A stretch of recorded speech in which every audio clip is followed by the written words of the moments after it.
What if I told you that the most dangerous people are not the ones who show their power openly, but the ones who hide it behind a mask of virtue?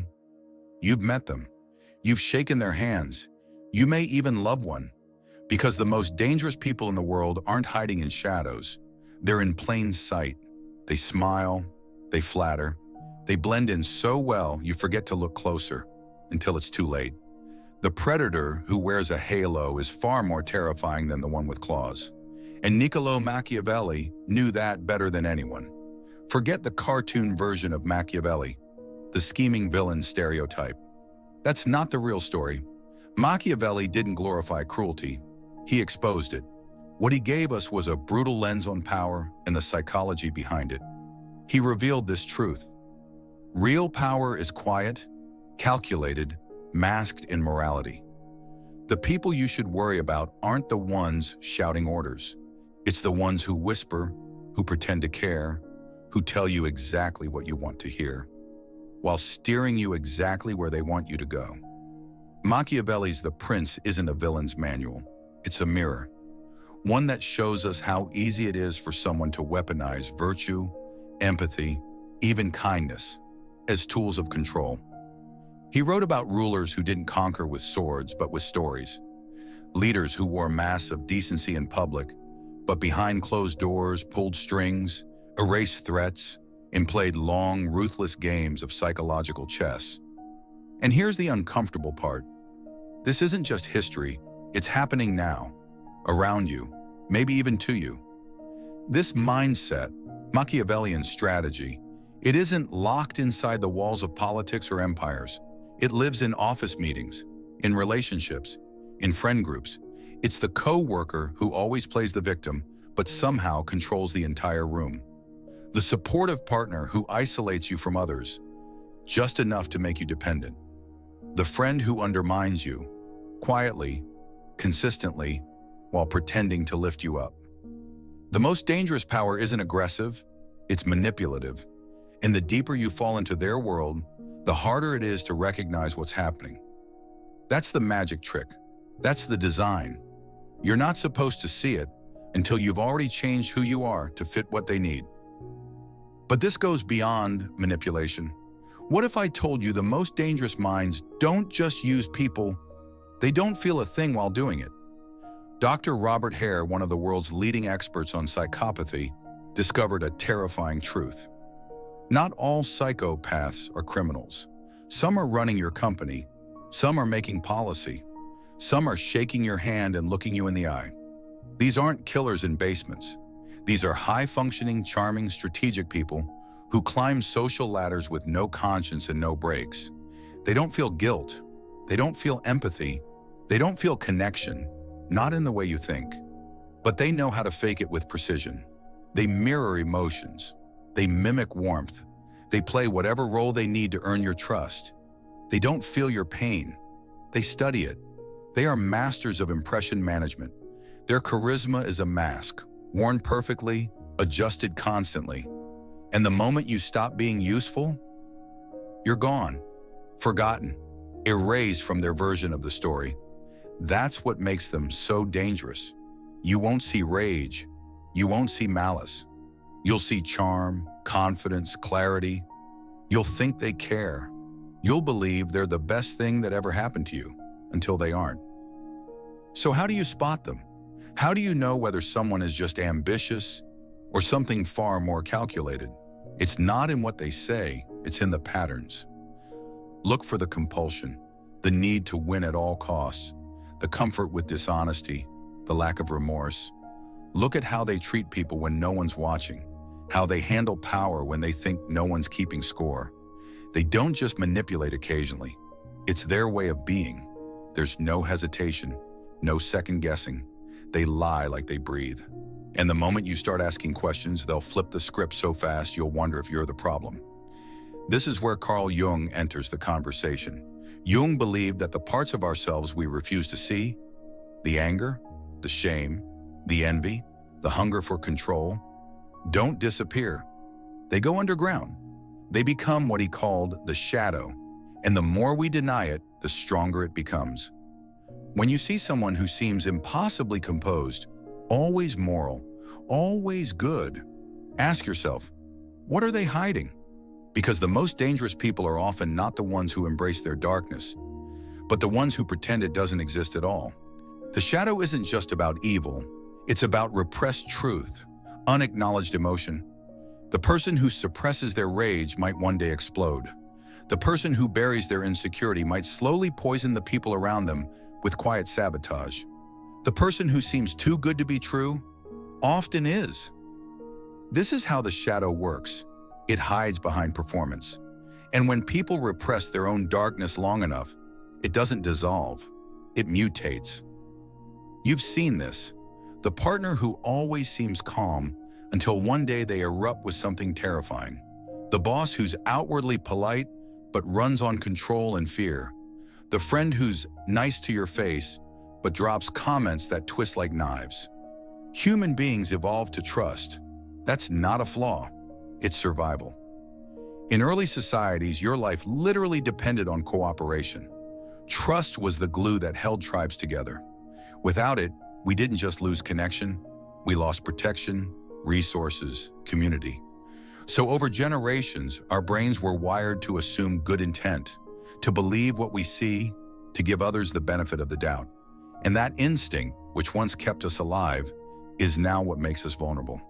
Because today's threats don't come with spears, they come with charm. Eye contact, warm handshakes, perfect smiles. The real predators are socially fluent. They know exactly how to bypass your defenses by pretending to be everything you ever wanted to believe in. That's the illusion of trust. The ones who hurt us most rarely look like threats. They look like support. They blend in. They talk like us. Think like us. Mirror our dreams, our wounds, our fears. They echo back pieces of us until we believe they truly understand us. And then slowly they use that closeness to gain control. It's not dramatic. It's quiet, casual, undeniable. They isolate you, but gently. They criticize you, but sweetly. They gaslight you, not by screaming, but by suggesting. Are you sure that's what happened? You're probably just overthinking it. Maybe it's your anxiety again. They don't attack your beliefs. They dissolve them, one doubt at a time. Because real manipulation doesn't feel like manipulation. It feels like confusion, like fog, like second-guessing your own memory, your own instincts, your own voice. And by the time you realize it, you're so entangled that breaking free feels impossible. So why don't we see it coming? Because we're not wired to. We judge character fast, milliseconds fast. A smile, a voice, a familiar rhythm of speech. Our brains use shortcuts. It's efficient. But manipulators? They exploit that efficiency. They know how to read you, how to reflect your energy just enough to feel real. And once they do, you let them in. And it gets even more dangerous when the manipulator mirrors your pain.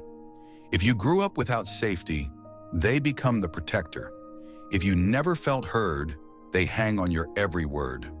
If you've been betrayed, they'll promise loyalty like no one ever has. Not because they mean it, because they know you need it. The pain you carry becomes the blueprint for your manipulation. They study your trauma and then use it to build the perfect mask. You think they understand you, but really they've just been listening for the cracks. And once they're in, they rewrite your reality. This is the heart of gaslighting, making you question not just your thoughts, but your entire sense of self. You catch a lie, they say you're paranoid. You express a boundary, they call you sensitive. You feel hurt, they tell you it's your fault. Slowly, their version of reality replaces your own. And that's when they win. Because you can't fight what you can't see. This isn't manipulation. It's psychological invasion. And it works not because you're weak, but because you're human. Because you wanted to believe. Because part of you needed to. Manipulators don't just take your trust. They weaponize it. They create dependency by offering validation, then withdrawing it. They give you just enough love to stay hooked, then leave you starving. It's a push-pull game. And every time you reach for clarity, they pull the rug out just a little more. And here's the truth no one tells you. The most dangerous people don't take your power by force. They convince you to give it away. And that's why it's so hard to leave. You don't just walk away from them. You have to walk away from the version of yourself they've constructed for you. And that version, it's fragile, codependent, disconnected from reality, and afraid to exist without them. So how do you protect yourself? First, stop assuming that trust is harmless. Trust is a tool, a powerful one, but it should never be automatic. We've romanticized seeing the good in everyone as a virtue, but in reality, it's often just unfiltered projection. We see what we want to see and miss what's right in front of us. Second, look for consistency, not charisma. Anyone can be charming in a moment. Anyone can say the right thing once, but patterns never lie. Pay attention to how they handle conflict. Watch how they treat people who have nothing to offer them. And most importantly, watch how you feel around them. If you constantly doubt yourself in their presence, something is off. Third, learn to set boundaries without guilt. Manipulators thrive on your discomfort with saying no. They exploit your empathy, your conflict avoidance, your fear of disappointing people. But your boundaries are not rude, they're required. Every time you say, "This doesn't feel right," and act on it, you reclaim a part of yourself. Lastly, don't isolate. Manipulators want you alone. They need you confused, disconnected from outside opinions. That's why they slowly nudge you away from friends, family, community. So keep people around you who love you enough to say, "Hey, something's not right here." Because often, it's the people outside the relationship who see what you can't. And if you're watching this and realizing you've been manipulated, it's not your failure. It's not proof that you're naive or weak or broken. It's proof that you're human, that you have a heart, that you care deeply enough to give people a chance. The key is not to stop trusting. It's to learn how to trust wisely. So let's ask the question you're probably already thinking. Am I at risk? Yes, you are. We all are. Because the most dangerous people don't wear labels. They wear masks. They aren't always shouting in rage. They're often smiling in silence. They don't barge into your life. They walk in slowly, offering what feels like safety. They don't take control with threats. They offer it as a gift, and you accept it without realizing what it costs. They're patient, strategic, and worst of all, they often don't even see themselves as dangerous. They believe their own lies. They justify their own games. They call manipulation charm. They call control leadership. They call your resistance instability. And this is why self-awareness isn't just a psychological buzzword. It's your survival tool. The first thing you need to understand is this: manipulation thrives in confusion.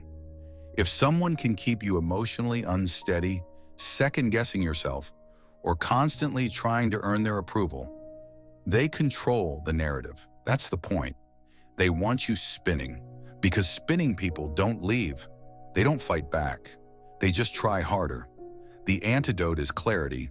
Know your values, know your patterns, know your thresholds. If you don't, someone else will define them for you.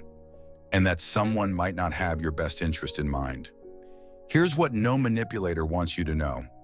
The moment you stop needing their validation, they lose their grip. The second you can walk away without begging for closure, you win. The second you trust your gut over their story, you get your power back. And that kind of clarity comes from one thing: internal stability, a grounded, non-negotiable sense of who you are. So let's talk about how to build that. Start by understanding your own emotional landscape. Where do you crave attention the most? Where are you most easily guilted? What fears control your decisions in relationships? Fear of being alone, unloved, abandoned. These aren't flaws. They're blueprints, maps showing you where you're most vulnerable to manipulation. When you know those areas, you stop hiding them. You start protecting them. Then, develop boundaries that aren't conditional. A boundary isn't a threat. It's a line you draw, not to control others, but to protect yourself. Healthy people will respect it. Manipulators will test it every single time. And when they do, that's your signal. Also, watch for intensity. Dangerous people often come on strong. They call it passion, destiny, I've never felt this way about anyone before, but what they're really doing is fast-tracking intimacy before trust can even form. That intensity isn't love. It's a smokescreen. Remember, healthy love is built, not rushed, not forced, not demanded. Another red flag? Isolation. Anyone who tries to cut you off from your support system, whether it's a friend, a partner, or a mentor, is showing you who they are. They may say it's just you and me against the world. That sounds romantic, until it's not. Because the moment you're alone, you're easier to shape. And finally, develop the courage to leave, even when there's no dramatic reason. Sometimes the danger doesn't scream. It whispers. It erodes. It tells you you're overreacting, that it's not that bad, that maybe you're the problem. But if your peace is gone, if your self-worth is shrinking, if your reality is being rewritten in front of your eyes, that's your reason. Don't wait for proof. Wait is how manipulators win. And if you're watching this and thinking about someone in your life, a boss, a friend, a partner, don't panic. You don't need to confront them today. You don't need to blow everything up overnight. What you need is awareness. See them clearly. Watch the patterns. Reflect on your feelings. Not just what's said, but how your body reacts in their presence. That tension in your chest, that fatigue after every conversation. That's your subconscious speaking. Listen to it, because you'll never regret leaving manipulation behind. But you will regret staying silent when you knew something wasn't right. And remember, not all darkness looks dark at first. Sometimes it wears a smile. Sometimes it speaks softly. Sometimes it tells you everything you've ever wanted to hear. But underneath the charm, there's a script. And when you stop playing your role in it, the mask starts to crack. That's when you take your life back. So if this video made something click, don't keep it to yourself. Share it. Talk about it. Because the more we normalize calling out manipulation, the harder it becomes for dangerous people to thrive in silence. And if you're building a life around clarity, boundaries, and truth, you're not alone. This channel exists for people like you, for the ones who want to think deeper, live wiser, and protect their minds from the subtle toxicity around them. So if that's you, hit subscribe. Turn on notifications. Because we're not just reacting to a broken world, we're reprogramming how we show up in it. Stay sharp, stay grounded, and never forget, the most dangerous people aren't hiding, they're performing. And once you learn to see through the performance, you'll never fall for the illusion again. I'll see you in the next one.